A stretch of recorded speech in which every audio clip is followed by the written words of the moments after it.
So then just jumping back to the religion. So for you guys, you obviously young adults with, trying to start a family, trying to make your lives for yourself. How did you guys, or at the start, how did you prioritize your faith? Because I know, and just kind of a bit of commentary on it, I find a lot of people our age, and I'm very grossly generalizing, is we don't really care about much other than ourselves. So it's, okay, how can I make money? How can I spend my time? How can I enjoy my life? Right. Whereas it's really refreshing to hear that you guys have embraced from a long time too. Like you said, 7-8 years that you've been together. Plus the time before. I mean, you can start because you're obviously in it first. Is it a family introduction? I think the family religion kind of growing up was, I think most Asian families would be Buddhist, or Vietnamese was Buddhist. So we grew up Buddhist, and, I remember, the weekends or even during the week, like my parents would take us to the temple and, they would help out. They would, donate food, donate money to the temple each week, and we would just play around the temple, right? So that was kind of my childhood exposure to religion. And, my mum was really into Buddhism, and that's kind of what we grew up with. And I think we just saw how devoted, my parents were. And that kind of, impressed on me and my brother and my sister, and so, we grew up as a Buddhist, and it wasn't until, we've got a nana and pop that used to babysit us because my parents were obviously running Chinese restaurants, and we would go to their house every Christmas, and they're not related to us, but we just call them Nana and Pop because they're super close. And so me and my brother would go to their house every Christmas and, spend Christmas with them. Give mum and dad time to work on the restaurant because Christmas is always their busiest time. And so we would be looked after every Christmas. And my pop is a Christian. And that is kind of where we got the exposure to God and Jesus through my pop. And so every time we would go over to their house at Christmas, he would just share a little bit about Jesus and God each time, right? Just growing up through the years and going there every Christmas, he would just sow seeds. And it wasn't until we were like 11 or 12 that we were like, wow, even though we're Buddhists, like, Jesus actually did so much for us. Like he died on the cross for us, and, he gave us this amazing life. It was I guess a life-changing moment for me and my brother because we made that decision to follow Christ then. And it was totally different to I guess, what Buddhists believe, right? Buddhists believe like, hey, we need to do so much to get closer to Buddha. We need to throw away everything so we can, get clarity in our mind to become nothing and get closer to Buddha. Whereas Christianity is like Jesus has done everything for us, right? And so that's kind of where it impacted my life, and we made the decision to follow Christ. What your question? No, that's perfect, man. So yeah, just on how you got there, and then so I didn't know your mum that well. Yeah. But obviously they were quite heavily into the Buddhism. Yeah. How did that sort of fit with them? I think my mum was obviously, when we made the decision to follow Christ. I think that really hurt mum because she wanted us to be Buddhist. But at the same time, as a parent, she was super understanding and super, she was just able to let us make our own decision because she understood that it's such a personal decision, and it shapes the rest of our life, right?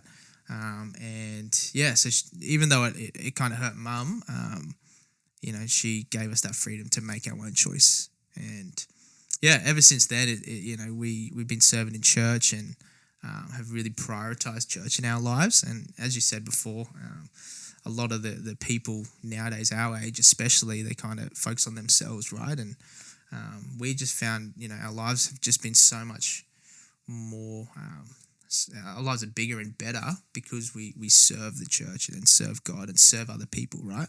And that's kind of been like the focus of our lives, is to serve people. Yeah. No, that's great, man. Yeah. I really appreciate that. Yeah. many more follow-ups, but Amber, for you, how did you, because like you said, you weren't from a religious family, you sort of got into it a bit later in life. What was your journey like? My journey was actually pretty easy. I think for me, becoming a Christian was quite natural because my first church that we went into was Pentecostal, and a Pentecostal church is quite progressive and Spiritual. very spiritual and has a lot of young adults. And so when I came to church, and it wasn't anything tragic really that brought me to church. I had trauma growing up because of my father. Yeah. And I had a lot of hurt because of past relationships and whatnot. And that's kind of what led me to church, because it was kind of a safe place that I could see that people who, you know, the biggest one for me was I saw a group of people who didn't drink alcohol. And I don't drink alcohol. And it's not a religious thing. I have an alcoholic father. So growing up, I didn't drink alcohol, and all my friends did in school. And I was quite lucky because people didn't try and pressure me, but it definitely set me apart, and I didn't like to be around that environment. And so when I found this group of people in this church, it was like the first thing that drew me in was people weren't drinking. They could party and they didn't have to have alcohol at it. So I was able to get connected into a church that young adults just hung out all the time, and I didn't have a lot of judgment about my past and the fact that I didn't grow up a Christian and I had a past. I could go into this church that just welcomed you and kind of consumed you. Some would say in a healthy way, some would say in an unhealthy way. I think it's still trying to balance at the moment, but it consumes you as a young adult sometimes, and it really locks you in, and it can be a good thing or it can be a bad thing. And for me, it was a good thing. It locked me in. I met a lot of really good people, and on the journey of finding those friends, I found God as well. And I often say that I'm the Christian I am today because I met Nui. Like, he was many years. It's totally true. And I say it any chance I get because he was many years ahead of me, was probably a little bit obnoxiously looking for someone who was like just wanted to preach God's gospel at every moment. Yeah. And I'm not that person.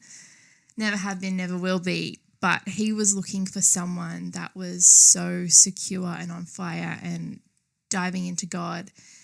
And when we came together, he kind of,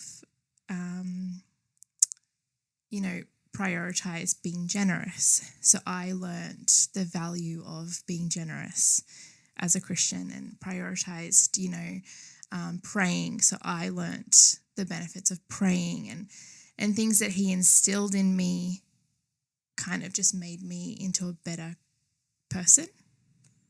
And then that's kind of how we kind of prioritize God, because we both bounce off each other. Yeah. Gives you that sort of base when you have a dilemma or something where you need to make a decision. Yep. You know which way you should go, right? Gives you that sort of compass, if you want to call it that. Yeah, and if one of us is too far left, the other one can kind of bring us back a little or pull us up a little. We kind of can work out what we need to do to get back. I don't know. You mentioned just before that it can consume you in a good and a bad way. What would you say? And this is your opinion, so you're not basing it off anything. It's your opinion.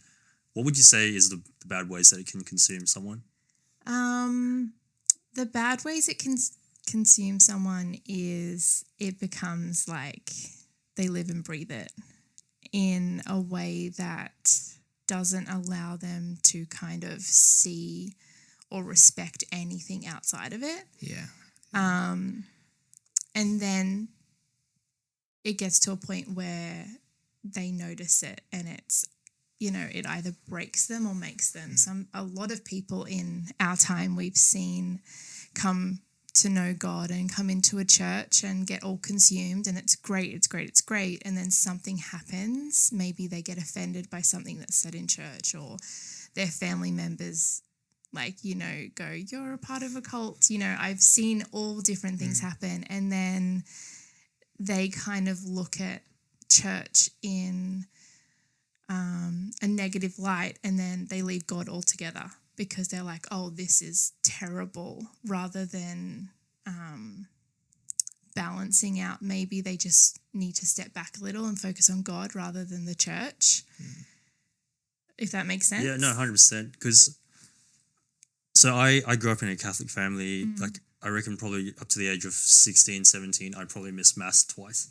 Yeah, wow. My whole life, maybe. Yeah, wow. Probably not even. So it was literally you go or you're not go. going. You go. Yeah. Basically, you go. So where I was going to come into your story, and you're 100% on it, is where it gets away from you receiving your spiritual guidance or message, and then it becomes, I'm more devout than this person. I'm going to do more for the church than this person. For sure. And then it does become a bit consuming. Sure. Yeah, it's more like an obligation instead of like a relationship. Yeah, and you lose your relationship with God at that point. And we've experienced it firsthand. So that's why I think I have a perspective that I can see it in other people's lives from an outside point, because we were those people. We got all consumed. We put church, even pastors, above God and faith. And that's where it can get really tricky, because you start to not go directly to God for your guidance. You go to a person, and where they can be the best people on the planet, but they're not God. Yep. And you've got to remember who your faith is in. It's like a... Yeah, remember why you're there. You're not there to try and do impress more than people. the next person. Yeah. Yeah, and I think that's a really important message, because I think a lot of people, even if it's just in a work environment, sports team, whatever it might be, don't lose kind of the bigger picture. Yeah. Probably a bad example of it. And then I was just going to say, last one on the religious side, and again, thanks for sharing that. For those who just can't prioritize and it's not important to them, what would you guys say to them? Because obviously you guys have been so enriched. You've found each other. You've, you guys seem like some of the happier people that I've met. Yeah. I don't think, I guess, going to church, takes too much time, right? It's only an hour and a half a week, but it puts so much in our lives, right? It blesses us so much because, one, hey, you get fed the word of God, right? And you get, amazing worship, and it takes your perspective or your focus away from, hey, what's happened in the week, and then, you put your focus on God, so all the stresses you can leave behind. It's not too much of a impact on our lives in time wise, but so basically for you, because it is a priority, it doesn't feel like you're having to put yourself out. And I was just gonna say, sorry, you get involved or exposed to an amazing community, and that's probably like one of the biggest things, because life's definitely better with people, right? Even the whole parenting journey, it's super hard, doing it by yourself, and people say that cliche saying, it takes a village to raise a baby or raise a kid. That's in our lives we've found that kind of true, right? Because it is tough. It is hard to do by yourself, and the church has been amazing. It's blessed us because it, we're exposed to an amazing community of people that, really want to serve others, and they've really blessed us, and we do life with them each week. So I don't think it's like it really affects us time wise. I think there's more benefits to it than, our time. Yeah, and I'd probably say that if it's a thought that you're thinking, that the main thing would be to find a church that you could go to that has a community that doesn't put pressure on you, that lets you work out your journey with God on your own time.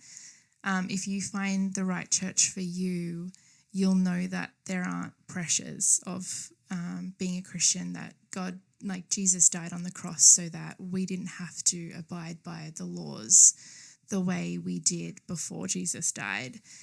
So the reason that we have, Jesus dying on the cross is because he died for our sins. We now just get to focus on our relationship with God, and everything else will fall into place. And if you're focused on how much effort it is to be a Christian, then you need to rearrange your thinking, because it's not about effort to be a Christian. It's just about having a relationship with God.